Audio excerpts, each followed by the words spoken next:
دا سر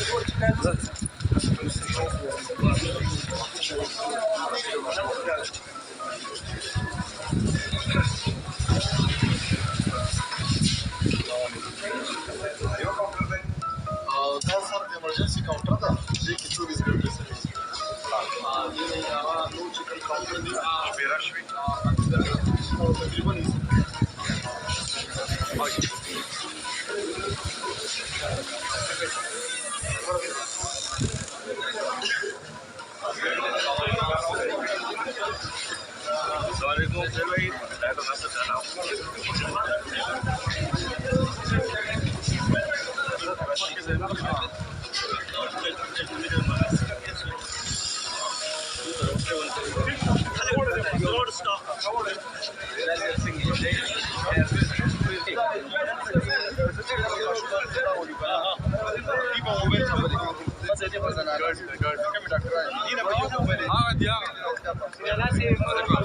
دستاف مواریم جوړي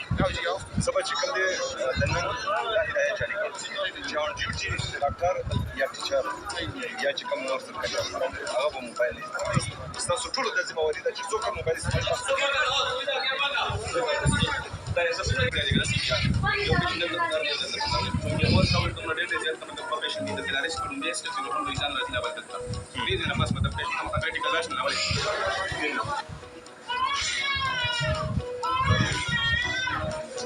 ऑक्सीजन उसको इंजेक्शन और non oxygen को मिल रही है टाइम पे ट्रीटमेंट गाड़ी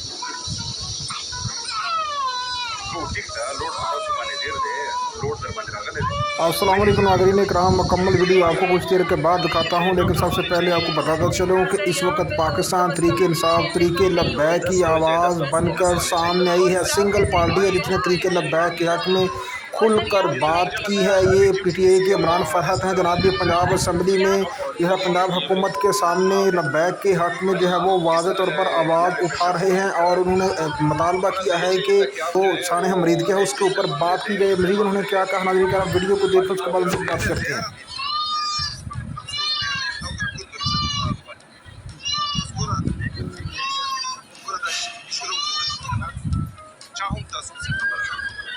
ګرم څوک دی PTI او د PTI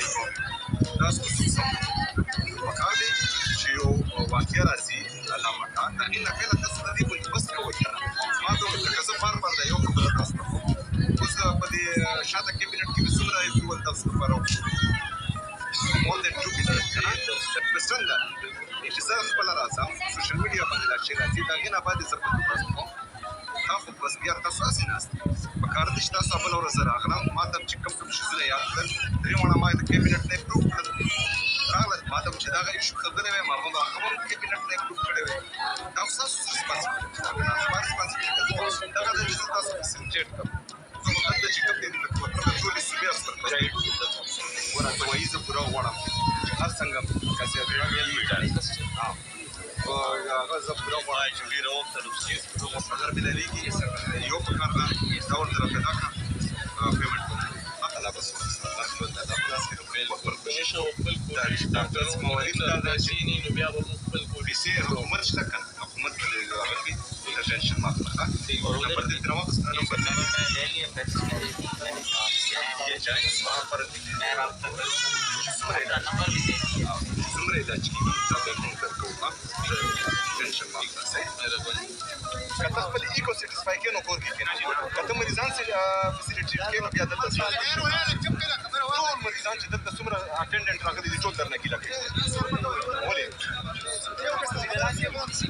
patient one attendant policy है कने لکه اوس پتی کې د دون رشته او نه دلته خلکو کې لکه ولا چې دلته نه پریدي کله راځي چې دې نه لاړ شي کله دې نه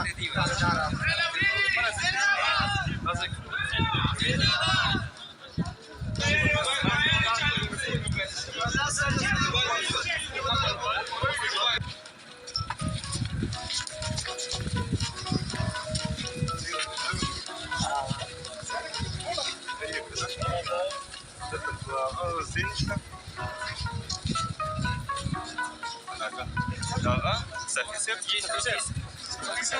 ته پناکا ورته مونږ وایو چې شیخان خفنه شي درې پناکانې دلته عادت دی ها نور سپیس شته نو چې سپیس شته تاسو موږ ته ووایئ که نه چې نورې پناهګانې دلته دا دوی غریبانو سره نه بالښت پرېږدي نه دلته ناستې ورته پرېږدي دا به څه کوي چې غیټ چا سره چې څه نوم لري بېټا थैंक यू आगे जाए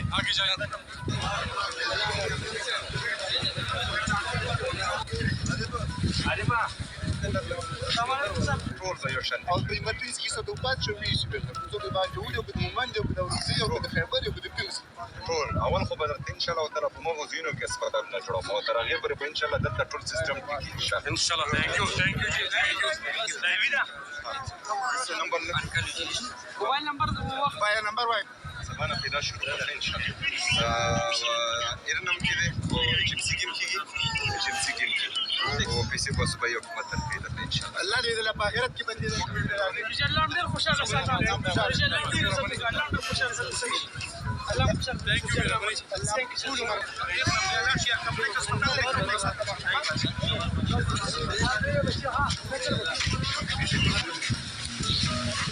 पाकिस्तान को फंसाते फंसाते भारत खुद फंस गया। जी हाँ नाज़रीन इकराम, ऑस्ट्रेलिया के साथ सिडनी में जो वाक़या हुआ नाज़रीन इकराम, उसमें जो दो बाप बेटा थे शूटर, उनका तल्लक भारत से निकला। नाज़रीन इकराम, ये मैं नहीं कह रहा, ये भारतीय पुलिस का बयान आया है और इसने दुनिया को चौंका के रख दिया है। वही भारत और वही अफ़गानिस्तान और इज़राइल जो कि इस वाक़े के फ़ौरी बाद उन्होंने बग़ैर तहक़ीक़ के पाकिस्तान को इसमें जो है वो मुलव्वस करार दे दिया और कहा कि वो जो शहरी हैं वो चूँकि मुसलमान हैं तो लिहाजा उनका तल्लक पाकिस्तान से है। लेकिन नाज़रीन करम, वो मुसलमान तो थे लेकिन उनका तल्लक निकला है भारत के साथ। और ऑस्ट्रेलिया की जो इंटेलिजेंस एजेंसीज़ हैं वो इन्होंने फार्मली भारत के साथ राब्ता कर लिया है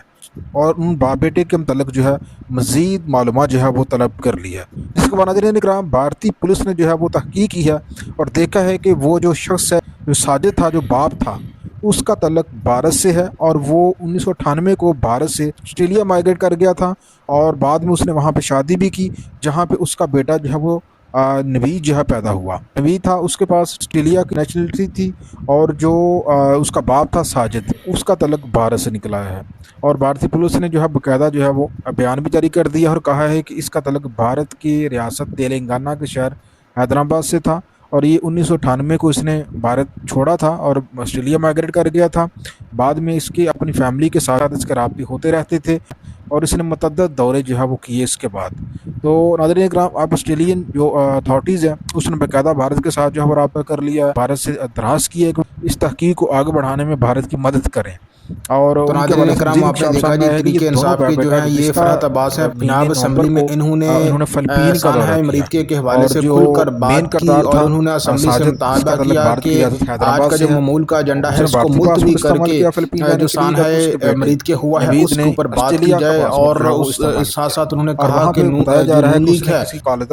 जीम के साथ जो है वो बैठक की और इस सारे मामले की जो है उन्होंने वहाँ पे बैठ के मनसूबाबंदी की। बताया जा रहा है कि उनको वहाँ पे मिलिट्री टाइप ट्रेनिंग भी दी गई, जिसके बाद नाज़रीन इकराम ये वाक़या पेश आया है। और अब इसके बाद अब भारत को बाकायदा पाकिस्तान से भी माफ़ी मांगनी चाहिए और इंटरनेशनल कम्युनिटी से भी माफ़ी मांगनी चाहिए, ना सिर्फ भारत को बल्कि अफ़गानिस्तान को भी और इवन के इज़राइल को भी, क्योंकि सबसे पहले ये भारत की जानब से ये खबर उठी। भारत की जो सोशल मीडिया अकाउंट्स हैं और ख़ासतौर पर भारत का जो मीडिया है और उसमें नामी गिरामी भारतीय एंकर जो कि